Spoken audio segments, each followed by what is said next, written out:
they put it in the aspect that everything was real talk. I mean, they really put it out there.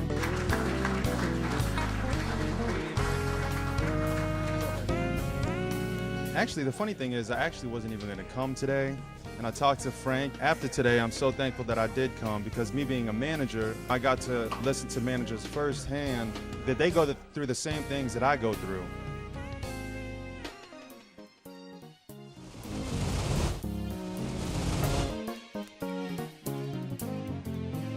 My life is unpredictable. I'm going to LA tomorrow. I leave LA to go to New York on Wednesday. I leave Wednesday to go to the Virgin Islands to film MTV on Thursday. I come back to Atlanta on Sunday to turn right back around and leave on Monday. I got A&R meetings in New York. I'm signing artists. Like, my office is my car and my BlackBerry. We might be in the studio till 6 o'clock in the morning.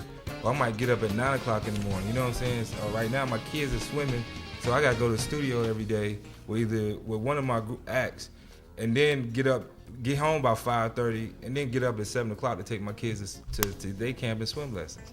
You know what I'm saying? That's another thing. Family is the hardest thing to manage. I got a wife and I got 3 kids, 9, 6, and 3. The little boy, you know, they need their daddy. You know what I'm saying? That's the hardest part. You know, the main thing I can say is there's not enough time in the day to do a lot of the stuff that we need to do. How many managers are in here right now? Actual managers, okay. You know, the beauty of it is when you love what you do, you never work a day in your life. You know, if you have a passion for it and you love it, you know, it doesn't really seem like work. So, you know, we'll get up in the morning and do radio or do whatever at 5, 6, 7 o'clock in the morning, because usually you do the morning shows and so on and so forth.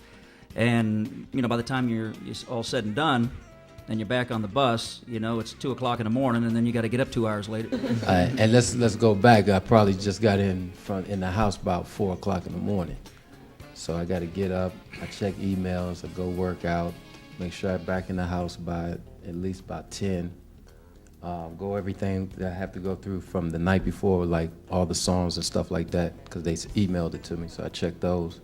I take a lot of phone calls from the labels. With me, most of our stuff with Drummer Boy is independent.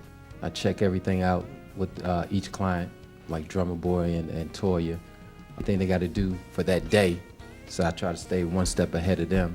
It's a lot of people that come in the studio and stuff like that. They be high, you know, and I have to it's like pulling teeth interviewing them, because you'll be like, hey man, you know, it's good to see you back in the studio, this, that, and the other. They'd be like, yeah. I'd be like, you know, you know, I'm just the pilot of the plane. And this is your time to shine. You have to sell yourself to the market if you want these people to buy your album. Those are potential album buyers. All I need to do is open up the mic, let the people know who's there, and then that's your time. They already know me. Unfortunately, hot music is not what runs this game, and it's sad. But just because your music is hot, just because you're talented, that's not what it does. So me, when I listen to songs, I come across hot songs all the time. But the way I approach radio stations, almost I don't. If there isn't a buzz on the record or on the artist, I don't even waste their time. You really have to do your groundwork and your research and get people in love with you, and get people start hitting these stations requesting you. That makes them more interested in you. Pound the pavement. I mean, you gotta create an awareness about your project and make people come after you. You don't have random people calling a radio station requesting a record that nobody's ever heard. That doesn't work. What can I do to draw attention to myself? What can I do to make them come to me? Basically, I'll say create a buzz and an awareness about yourself that draws people in and makes them want to find you. Give us like a brief synopsis of what you think is most important. What information you think was most important that you shared today with people? I think for the most part, what I try to do is focus on the importance of education and understanding that this is a business. I always say there's a little word show and a big word business. So I pretty much talk a lot about, you know, what's important as it relates to artists and songwriters. So I think that was the overall gist of what I tried to get across. Okay, JQ, you just did the artist/songwriter panel here. What do you think the response was? I think they're definitely going to leave with more than they came with. Look like they came prepared. A lot of notebooks, a lot of writing, I think they're definitely going to leave with something. What would be, give me 3 tips that you would give an aspiring songwriter that may have no experience professionally, but knows they have a love for music and wants to write records? First tip is understand that it's just the business of music. Being talented just isn't going to be enough. Secondly, is stay at it. And thirdly, and this is one I stick to, take the work seriously, but don't take yourself too seriously. Okay, I'm here with the man himself, Mr. Frank Taylor. Frank, you put on a wonderful conference. Again, this is the second annual Knowledge is Power. How do you feel about this year's conference?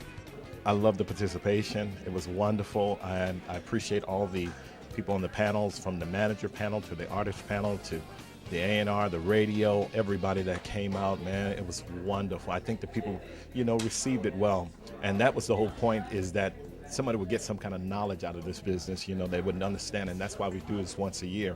Restricted to 50 up-and-coming managers or songwriters, how important do you think that is for people to actually get like a one-on-one intimate setting and actually get a chance to really interact with some of these people that are in the business? A lot of times you go to conferences, there's hundreds and thousands of people, and you don't have that hands-on relationship that you can get in a conference like this. And this is what allows it to be so much better, because the guys can reach out and touch these people. And I can touch a JQ, I can touch a Ray Daniels, I can touch all these cats, that are right here, and I can get to talk to them, and not just in passing. I see them. And it's not about the money, it's basically about putting some knowledge back. And with our Team Foundation, that's what we're here to do.